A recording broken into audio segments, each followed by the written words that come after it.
Hola, buenas tardes a todos. Vamos a empezar el día de hoy con este fragmento de un libro donde están entrevistando a Magali. Magali es una prostituta de Argentina. Le preguntan a ella cómo se describe y entonces ella contesta, yo, mientras juega un rato con su tacita vacía de café, ella contesta, yo soy una máquina de amar, dice Magali y levanta los pechos, pide la cuenta, sale del bar.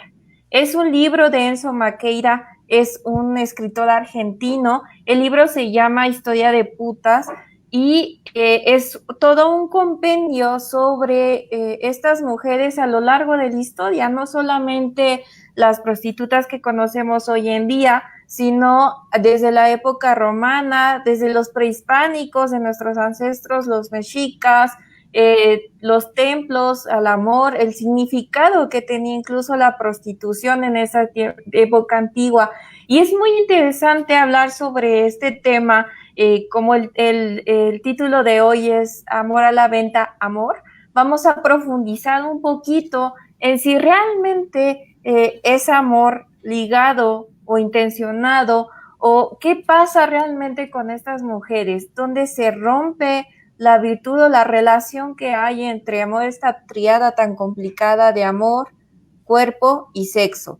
Algo demasiado complicado de entender y creo que a la mayoría nos da un poco hasta incluso a nosotras mismas como mujeres, aunque no seamos prostitutas, nos cuesta trabajo ligarlo. Llega el punto en que puede haber amor hacia la otra persona, pero no hay ese amor directo hacia nuestro cuerpo y entonces empiezan estas distorsiones que se ven reflejados en actos sexuales que van a destruir poco a poco la integridad de la mujer. Y todo tiene un cierto origen en relación a su percepción y amor del cuerpo. Y es que a mí me parece curioso que si a nosotras como mujeres alguien nos quiere insultar y nos dice esta palabrita, como dice el libro, de puta, ¿qué pasa con las mujeres cuando nos dicen eso? ¿Qué impacto tiene sobre nosotros? Es muy curioso cómo inmediatamente cuando nos dicen eso, ese adjetivo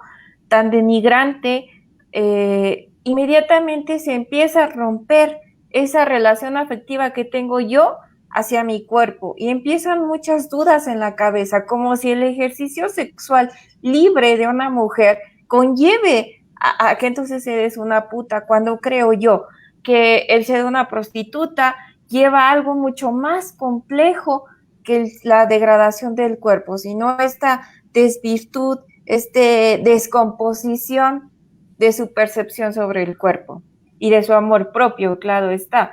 Pero sobre todo, ¿qué pasa con las mujeres que se dedican a esto y aparte quieren tener o tienen una relación afectiva, se enamoran de alguien y ya no pueden expresarse de la misma forma? ¿Usted qué opina, doctora? Buenas tardes.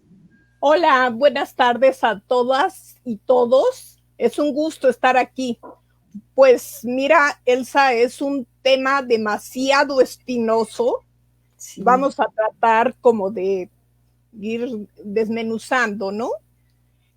Cuando nos enfrentamos con el problema del cuerpo, tenemos que hacer un análisis muy fino, porque el cuerpo no es solamente una aportación a la realidad que hace la mujer. El cuerpo femenino está atravesado por lo real, que es el cuerpo, que es la materia visible que ofrecemos a la realidad, pero también es un cuerpo simbólico. Si es un cuerpo simbólico, entonces quiere decir que está atravesado por el lenguaje. Y si está atravesado por el lenguaje, ese cuerpo habla, se expresa, es motivo de sentimientos, alberga afectos y además hace una red subjetiva con la relación con los otros. Entonces, si el cuerpo es simbólico, ¿qué pasa con lo real? Que se muestra bruto, y descarnadamente ante los demás. Ahí me recuerdo de un texto de Georges Bataille en Madame Eduarda. Él explica que Madame Eduarda es una prostituta, pero es una máquina de goce, no una máquina de amor. Es una máquina de goce donde lo único que echa a andar y que pone en marcha es su clítoris, porque es el centro de la sensación en el proceso sexual. Entonces, Madame Eduarda es un gran clítoris que puede gozar, pero está totalmente separada del campo simbólico. Madame Eduarda solo levanta una pierna, recuerdo ese pasaje, con un taxista. Se acerca el taxista, baja el vidrio y ella se acerca al coche, levanta la pierna y produce eso que no vamos a llamar erotismo, sino un real de goce. Simplemente. A Madame Eduarda no le interesa otra cosa. Ya al que recibe el efecto de Madame Eduarda, tampoco le interesa ni la mujer, ni el amor, ni la sexualidad plena, le interesa el clítoris.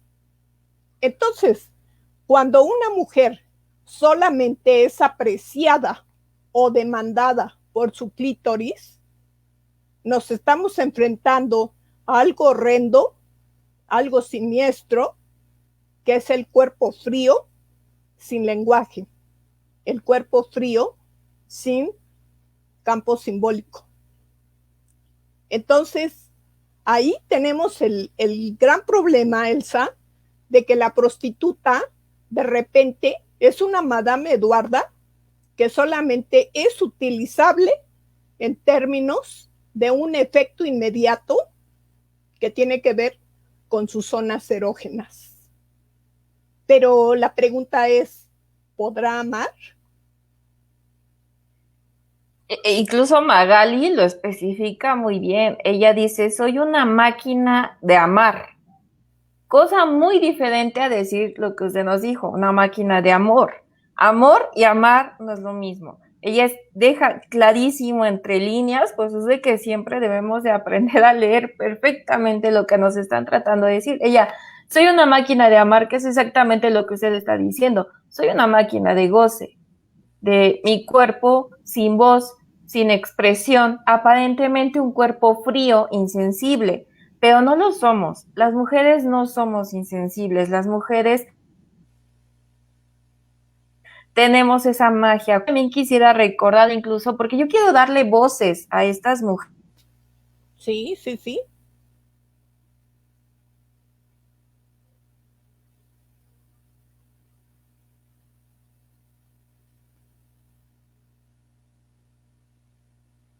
Hay que darle voces a estas mujeres, ¿sí? Porque si no, se convierten simplemente en un cuerpo frío, en un cuerpo de recepción y de emisión, pero explicaba yo que se vuelven un real que quiere decir una roca dura que es impenetrable por el mundo simbólico.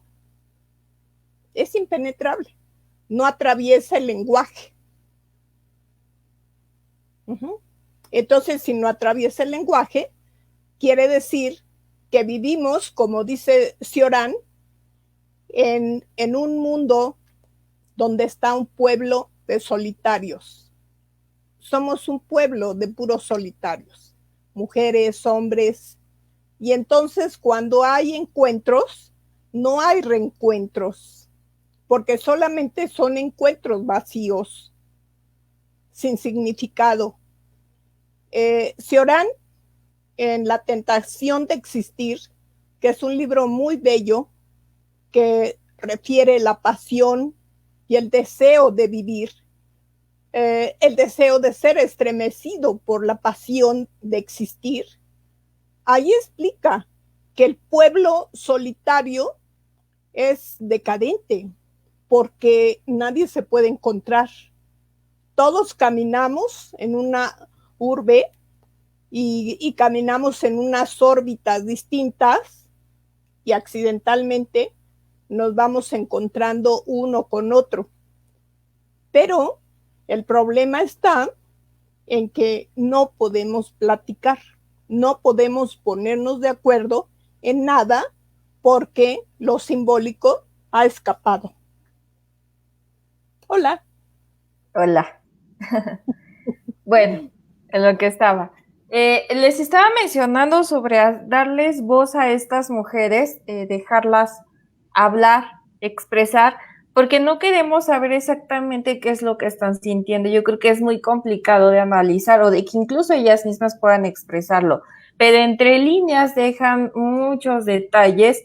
Hay una chica que cuenta su historia sobre que ella estaba residiendo, era de una zona rural, se muda a la ciudad para continuar sus estudios universitarios y entre esta nueva vida, entre la vida de estudiante tan complicada, no puede sostener sus estudios, tampoco su familia puede, y detalla poco a poco cómo es de que entrando a la universidad se enamora de un chico.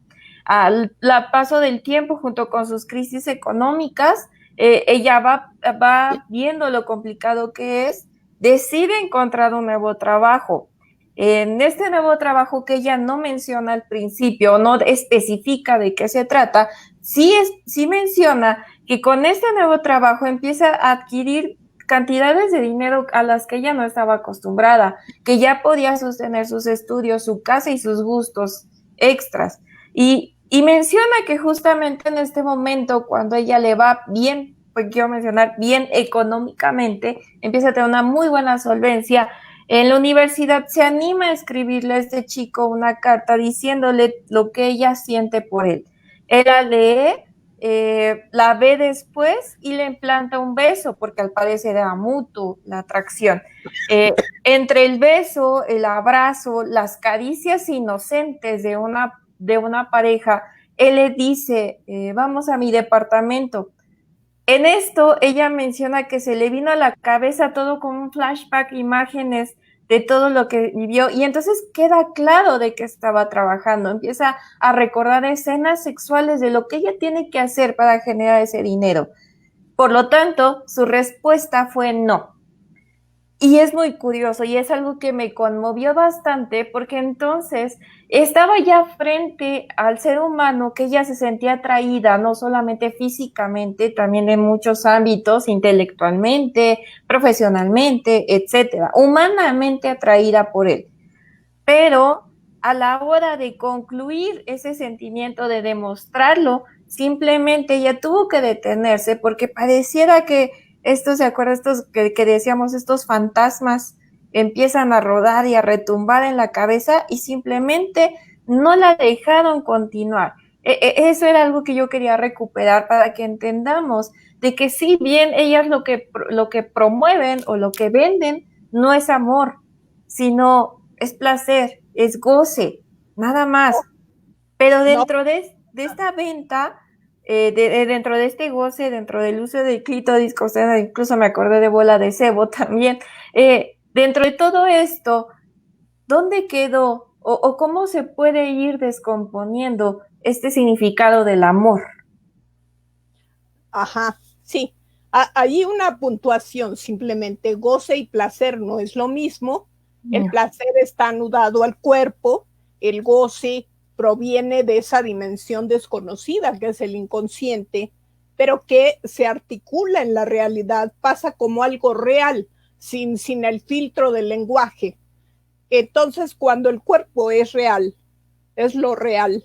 Decía yo hace un momento que no puede ser atravesado por el lenguaje y por lo tanto se vuelve una roca dura, como lo explica Slavoj Žižek. Es una roca dura porque él retoma Lacan y entonces dice, pues, imposible de aliarse con lo simbólico. Si la mujer que ejerce la prostitución es un real, entonces será hablada por su clítoris. ¿Qué sería la relación con el otro? El otro que puede ser el cliente, ¿no? Entonces, ese cliente, ¿qué le interesa? ¿Amarla o su clítoris? Si le interesa amarla, pues entonces puede ser que los dos en ese mundo de solitarios, como dice Cioran, en ese pueblo de solitarios, puedan encontrarse. Y si se da ese encuentro, entonces verdaderamente se genera un vínculo, un lazo, y ahí podría existir el amor. No está descartado, pero prácticamente el ejercicio de la prostitución está enfocado al uso y goce del clítoris como centro rector del cuerpo. Ahora bien, ¿qué pasa con la relación sexual? Lacan dice, bueno, es que eso de la relación sexual es muy biológico. Habría que preguntarlo, ¿no? Sí. En realidad, cada quien en el momento de un encuentro de cuerpos puede jugar su propio goce desde su propio narcisismo, pero nunca hay encuentro. Es decir, cada quien va a pensar en el mundo que quiera y llegar a formas, a veredas gozosas como pueda. Y entonces la pregunta es, ¿a qué horas se encontraron? ¿A qué horas generaron un lazo de amor? ¿A qué horas vivenciaron lo simbólico, que sería la plenitud utópica del amor cortés, ¿no? Del siglo XVIII, ¿no? Entonces, esa es una pregunta que yo te hago a ti. ¿Tú crees que la prostituta pueda generar amor, pueda demandar amor, esté demandando amor de alguno de sus clientes con el que haga clic? Yo sinceramente pienso que sí. ¿Sí? Sí. ¿Cómo?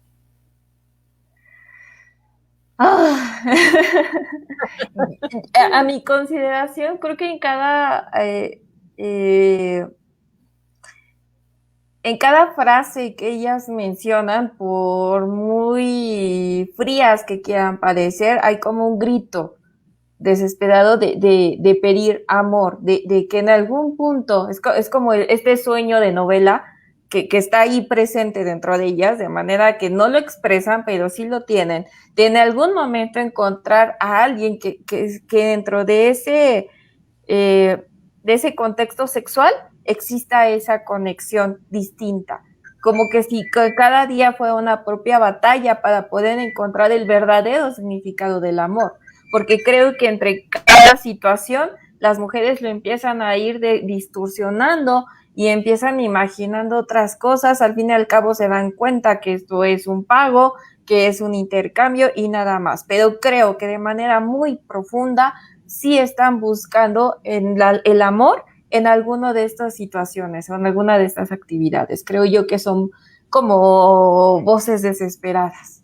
Bueno, sí, ante ese argumento, entonces vamos a hacer un viraje en el planteamiento, ¿no? Que si la mujer es subjetividad, entonces está atravesada por lo simbólico internamente, aunque su cuerpo sea ubicado en el mundo de lo real, con un fin de la mercancía, como diría Marx, ¿no? El fetichismo de la mercancía, entonces se convierte el cuerpo en un fetiche que tiene que ser vendido y comprado y que no hay más esencia de la propia mercancía, ¿no? Lo interesante de una mercancía es que no nos interesa lo profundo del objeto mercancía, nos interesa el sistema de compra, de consumo, de distribución, de reproducción, etcétera, ¿no? Lo que explica Marx en los manuscritos económicos filosóficos de 1857. Entonces, lo que estamos viendo es que el cuerpo de la mujer se convierte en un fetiche consumible, donde lo que interesa es el clítoris, porque es el agente que produce el goce. Sin embargo, por lo que tú explicas, y tienes razón, las mujeres tenemos un apartado de subjetividad donde se albergan las fantasías, las ilusiones y el trabajo del sueño. Y eso queda blindado a la hora de la compra y venta del cuerpo. Porque la mujer tiene que resguardar esa zona. ¿Estás de acuerdo? No, claro. No la puede visibilizar, porque eso no está a la venta. Lo que está a la venta es su cuerpo, más no su subjetividad. Claramente, pues lo que yo les comentaba, es como esa necesidad de que algo, un sueño interno que para ellas a veces es ya como un sueño, algo imposible de lograr, pero que al fin y al cabo está ahí y que no lo van a externar de manera directa, no lo van a decir tan abiertamente, pero que sí está ahí presente dentro de ellas. Y algo que siempre me ha llamado la atención de este tema es esos intentos del ser humano, de como ahorita acabo de leer de Carlos Alberto Quintana, nos dice: del ser humano puede amar y encontrar el amor resignificando, el acto y la situación. Y claro, al fin y al cabo ese es el objetivo principal, pero incluso yo me atrevo a decir que también es una batalla constante que hemos tenido nosotras. ¿A qué me refiero? No es precisamente un trabajo, es un tema muy complejo porque se habla sobre todo de necesidades económicas como las que yo les mencionaba, de la venta del cuerpo exclusivamente, pero también es la minimización que tenemos nosotras frente a una percepción social.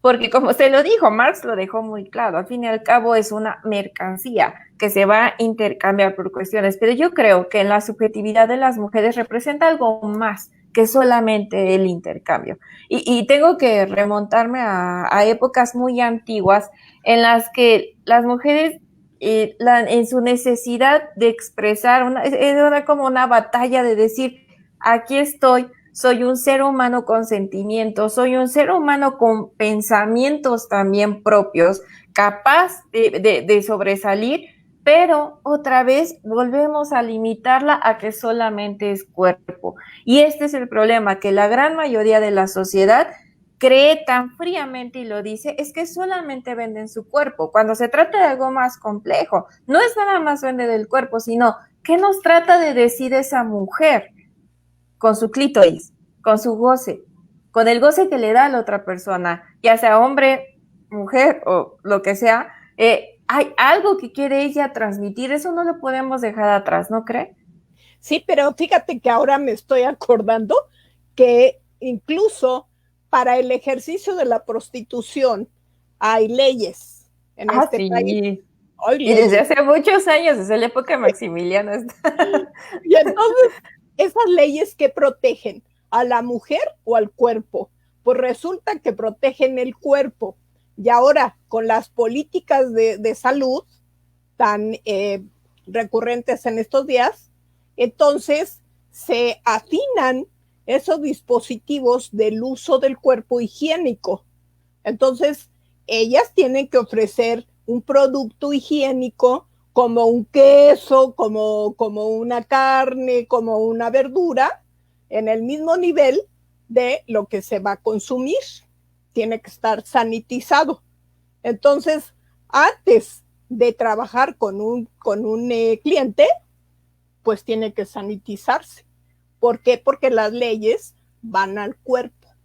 Pero las leyes no pueden regular la subjetividad, ni pueden regular toda la cuestión de los afectos y los sentimientos que las mujeres tenemos. Y las luchas feministas que hablan y gritan en la búsqueda de la protección de la prostituta está bien, pero también no han especializado su mirada en la afectividad, el dolor, el sufrimiento que pueda tener la prostituta. Más bien es el respeto a su sexualidad, el respeto no sé, a hacer la prostitución, a ejercer esta profesión, etcétera. Pero nunca se han preocupado por qué está sintiendo X o Y a la hora de trabajar. Exactamente, y eso es lo preocupante, porque entonces tenemos ahora feministas que están, vamos a apoyarlas para que no las maten dentro de su trabajo. Considerarte a ti feminista y llamarle trabajo a eso que sabemos que está afectando de a poquito, vamos a dejar de pensar en que les pegan físicamente, a veces las mutilan, las drogan, las alcoholizan, etcétera. Lejos de todo esto, apartando un poco, vamos a la subjetividad. Imagínense vivir con esos fantasmas como la prostituta que yo les conté, que le hizo frenarse y decir que no ante un ser amado. ¿Por qué? Porque están estos recuerdos que esos ni con el mejor pago, ni con la mejor marcha feminista los van a quitar. Yo creo que deberíamos de dejar de pensar que este es un trabajo y deberíamos de dejar de apoyar este sistema tan frío que tenemos hoy en día, que es solamente cuida que no las maten y ya. Eso es bastante cruel, porque pues tal vez no las matas, pero realmente vamos a oírnos muy chuscos, las matas en vida. Porque imagínense a esta mujer en su casa, regresando de esta actividad, enfrentarse a su cuerpo. Es realmente complicado. Y bueno, les voy a platicar incluso algo, porque es un tema importante, porque a mí me gusta o me empezó a llamar la atención, y usted también, doctora, fue cuando, miren, aquí se ve perfectamente, aquí se ve. Sí, las héteras. Porque, no sé si se acuerda que yo le comenté, me llama mucho la atención estas mujeres que, vamos a dar un breve nada más histórico, eran las prostitutas de los griegos, pero prostitutas de alto nivel, que solamente estaban con filósofos, con políticos, con artistas, con toda la academia griega ahí reunidas, exactamente. Y me llamó mucho la atención, porque yo le comentaba a la doctora, bueno, es increíble ver cómo estas mujeres tenían una capacidad increíble, porque no solamente eran prostitutas, sino también tenían que estar a la altura de imagínense, estar a la altura de una conversación de Aristóteles, de Platón, de artistas mucho más complejos, y ellas estaban a esa altura, pero lamentablemente, al último, lo único que tenía importancia pareciera ser era su cuerpo. Todo se reducía a su cuerpo. Incluso hay una hétera que se llamaba Frine, tuvo un juicio casi al borde de la pena de la muerte, y su abogado, vamos a decirlo en ese contexto de esa época, le dijo, desnúdate frente al Senado. Se desnudó y le dieron la libertad. Y para nosotras las mujeres nos debería de llamar la atención, porque entonces su cuerpo estético, bello, sobrepasaba incluso su capacidad de argumentación y de defensa propia.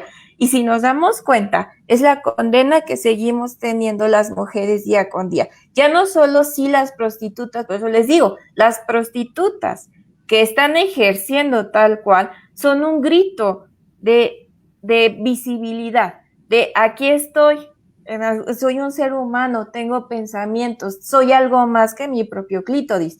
Pero ojo, también las que no cobran, también tenemos ese grito desesperado, porque al fin y al cabo, lo más importante, insisto, pareciera ser, es mi cuerpo como mujer, y punto, nada más el clítoris y ya. Pareciera esa desconexión. Creo que esa es la gran tragedia, que desde las prostitutas de aquella época se siguen cargando a las de hoy en día, a las que cobran y a las que no cobran. Bueno, pero fíjate que tocas dos temas importantes. Sí. En esa época de la antigüedad, una mujer todavía podía acompañar a un artista, a un filósofo, a un literato, a un político, ¿no? Todavía. Y había posibilidades como de platicar. Cambia el sistema económico a través de los siglos, y hoy en la modernidad y en la globalización lo que menos le interesa a un hombre es hablar de sus cosas, de la esfera pública, con una prostituta.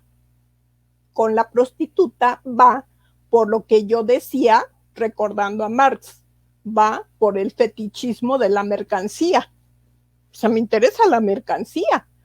Soy un político que está muy aturdido con el proyecto de nación, busco una prostituta y entonces, ay, pues qué bien, ya me relajé, ¿no? Ya Pero me desahogué. sí, pero las cuestiones políticas que son mías y de mi mundo público, pues no las voy a platicar con eso que se llama cuerpo-clítoris.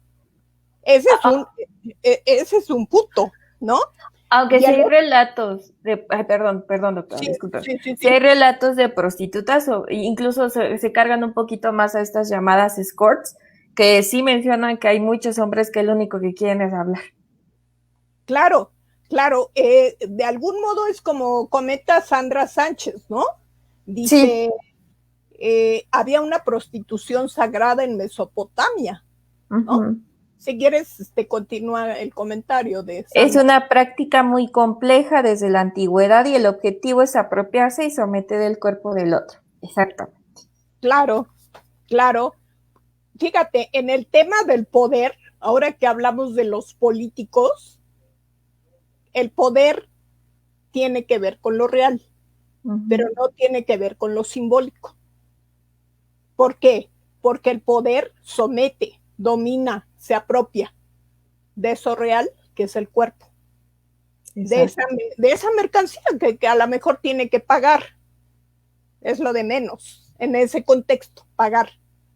Pero el poder no le interesa el relato, el lenguaje, la subjetividad, los afectos, no le interesa. El poder es dominio sobre ese cuerpo. Estamos Uh-huh. hablando en el contexto de la prostitución, ¿no? Sí, sí, y Ok, me gusta que Sandra especifica que es una práctica. Digo, no hay que mencionar que es una profesión, que no, es una actividad, que es una, trabajo, le dicen algunas. Claro que no, son actividades que sí se llevan prácticas, que se llevan a cabo en común acuerdo. Claro que sí, en eso estoy muy de acuerdo en que sí hay un acuerdo entre dos personas, pero que hay una persona que por lo general es la prostituta quien va a sufrir golpes severos en su subjetividad, en sus sensaciones y su percepción. Entonces no podemos decir que la prostituta ni tampoco nos debemos asustar entre nosotras de que solamente vende su dinero. Eso es muy limitante. Decir que solamente vende, perdón, su cuerpo es un argumento demasiado que se queda muy corto con la realidad. no, no va, Exactamente. No no, basta. no va Exacto. así, ¿no? El asunto es más complejo de lo que parece. Sí. Una chica que está parada en una avenida ahí cerca de un poste, que tiene una minifalda y un gran escote y unos pendientes muy llamativos, decimos, eso se llama prostituta. ¿Sí? Pero ¿qué pasó con su subjetividad? ¿Es una mujer o es un cuerpo vacío solamente de huesos y piel? Es un saco que no tiene vida. Sin embargo, esa es la enseñanza que le damos a las generaciones. Es que las prostitutas, ¿no? Con esa capacidad de descalificación y de autoridad que yo me autonombro y digo, es que aquí en el mundo hay el bien y el mal. Ellas representan el mal, ¿no? Claro. Entonces tú dices, dos puntos. Uno, no es un trabajo. Vamos de nuevo a Marx. Marx dice, el trabajo da la plenitud, porque es la transformación del ser y la realidad. Es la conjunción del ser con la naturaleza. El trabajo es praxis, praxis social. Y en este caso es una praxis que incide en la conciencia de los sujetos. Por eso hay posibilidades de recambiar el orden de la realidad a través del trabajo. Bueno, entonces dime si en la prostitución hay esa posibilidad. Claro que no, y creo que podrían decir, bueno, es que al fin y al cabo sí se quedan vacías. No, eso creemos nosotros, que al final se quedan vacías porque aparentemente no expresan amor, porque no les interesa otra cosa más que el intercambio monetario, pero no es cierto, incluso como el señor Carlos Castellano nos dice, son heridas que se quedan ahí, y creo que lo peor de todo, él acierta mucho, se trasladan a otras generaciones. Ellas Así, se pueden vaciar de muchos sentimientos probablemente, pero se empiezan a llenar de heridas, de recuerdos que las van a atormentar el resto de su vida, que no las van a dejar tranquilas y que les va a deformar lo que realmente es amor hacia una persona y hacia su propio cuerpo. Igual Analí nos dice que qué pasa con las generaciones nuevas que lo defienden como un trabajo. Bueno, creo que ya lo especificamos. Lo dije desde un principio, muy probablemente estas mujeres no lo van a admitir en total libertad o conscientemente, vamos a decirlo de esta forma, no lo van a admitir que hay algo más profundo, que no nada más es el dinero, que hay algo más que las está lastimando de a poco, de a poquito. Entonces, obviamente, digo, sobre todo en una generación donde las redes sociales da para muchas cosas, da para mucho, menos para la subjetividad. Y sí. bueno, Ahora tú hablabas de otro punto, las mujeres que ejercen prostitución, pero no les pagan. ¿A qué nos referimos? A un tema muy, muy oscuro, que es el de las amas de casa, de las esposas. Esas esposas es lo que platicábamos cuando dijimos que íbamos a hablar de esto, de este tema. Esas mujeres que reciben joyas, que reciben autos, tarjetas de crédito y que saben de las infidelidades de sus esposos y de su vida truculenta, y sin embargo están perdonados porque ellas reciben estos bienes materiales y entonces dicen, pues es que así estamos contentos, así nos llevamos. Pero la pregunta que hacíamos, Elsa, es, ¿será esa una forma de prostitución y muy legitimada, donde no tiene nada que ver la censura y el mal como para la mujer de la calle? No, no se le trata igual, ay no, pero se ejerce igual. al fin y al cabo también hay un intercambio monetario, incluso mucho mayor, porque hay un alojamiento, ¿no? Porque por lo general, pues las casas están a nombre del esposo, del señor, ¿no? Y estas Sí, mujeres son muy bien vistas porque son las señoras, porque a pesar de que haya muchas infidelidades, al fin y al cabo ellas incluso lo argumentan, soy la esposa, sí, y sí, soy pero al final, en las últimas épocas de su vida, yo sí he conocido a varias que dicen, ¿y dónde quedé yo? Esa sensación de vacío, de la pérdida de su propia esencia, la tienen las que cobran y las que no cobran. Es lo mismo. Al fin y al por, cabo es lo mismo. por eso te digo que este es un pueblo de solitarios, un Claro. pueblo de desencuentros. Esa mujer que vive en su casa y tiene un estatus y un prestigio como esposa, es la mujer más solitaria, porque Sí. además no tiene libertad, no hay libertad ahí. Probablemente la otra, la que vive fuera de casa, esa pudiera ejercer un poco más de margen de libertad, en el sentido de cierta autonomía. Pero la esposa no es autónoma, es peor que un objeto fetichizado. Le han Ujú. robado la conciencia, la autonomía, la libertad y la han engañado de que eso es el amor. Y ella se ha Sí. engañado. Y lo Vive, cree. vive una tremenda confusión acerca de lo que es el amor. Piensa que el amor es que le den un coche, una tarjeta, unos euros para que sea feliz, ¿no? O Sí, comida. claro.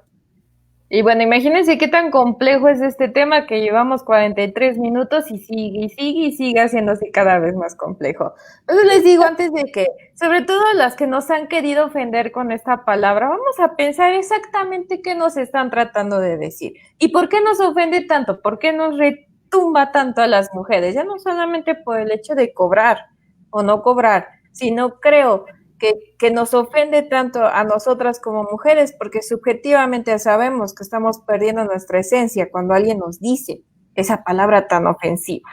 Y bueno, nos tenemos que empezar a despedir porque incluso nos pasamos un poquito de tiempo. Les agradecemos mucho. Adriana Cámara todavía nos menciona, es la pérdida de su individualidad a cambio de comodidad, falsa vida en matrimonio, etcétera. Sería muy bueno, Adriana, que tocar, no sé qué opinan los demás, un tema sobre las amas de casa estaría muy interesante, sin afán de ofender a nadie, claro está. Y bueno, incluso la participación de ustedes es bastante importante. Sandra Sánchez también nos menciona, Salma Hayek es un ejemplo, es casada con uno de los hombres más ricos e infieles. Ella decide demandar a la mujer que dijo tener un hijo de su esposo. Aquí la mujer se coloca como objeto comprado, que a la vez no conoce la sororidad. Y bueno, cuántas historias de que el hombre es infiel y la esposa ataca a la otra mujer, cuando realmente quien fue responsable de esa infidelidad fue el hombre, ¿no? Esa parte no la entiendo muy bien, pero así trabajan muchas mujeres en su pensamiento. Carlos Alberto nos dice, la libertad es una decisión y se tiene la cantidad que la autoestima nos llega a dar. Solamente que la libertad, híjoles, Carlitos, si hablamos de libertad, nos metemos a temas más oscuros, más complejos, y si de por sí se dice que el hombre no es libre, pues yo creo que Foucault nos decía, ¿no? De la libertad del hombre, al fin y al cabo, estamos realmente siendo libres, lo dudo, una mujer menos, porque ya vieron, incluso siendo prostituta, no tiene libertad, pero siendo una prostituta muy bien adornada, tampoco la tiene. Entonces, tampoco. no, Es un cuerpo de clítoris. exactamente. Muy bien. Pues yo solamente me despido con esta reflexión. ¿Qué autoridad tenemos para mirar descalificantemente a la mujer que ejerce esta práctica y que está postrada en un poste? ¿Qué autoridad? Sabemos de sus huellas anémicas, sabemos de sus heridas internas en el alma, como dice Carlos Castellanos. No sabemos nada. Entonces, ¿quiénes somos para descalificar y condenar a esas mujeres que lo que guardan y tienen enrocado, como en el ajedrez, es su vida subjetiva? Claro. Bueno, Yo me despido solamente diciendo, no juzguemos, y como dice usted, no hay que juzgar, no hay que llamarle bueno y malo, sino hay que escuchar. Hay que leer lo que nos están diciendo, hay que escuchar detalladamente sus discursos, y así nos daremos cuenta que hay un ser humano detrás de esa minifalda, detrás de esas voluptuosidades que tienen estas mujeres.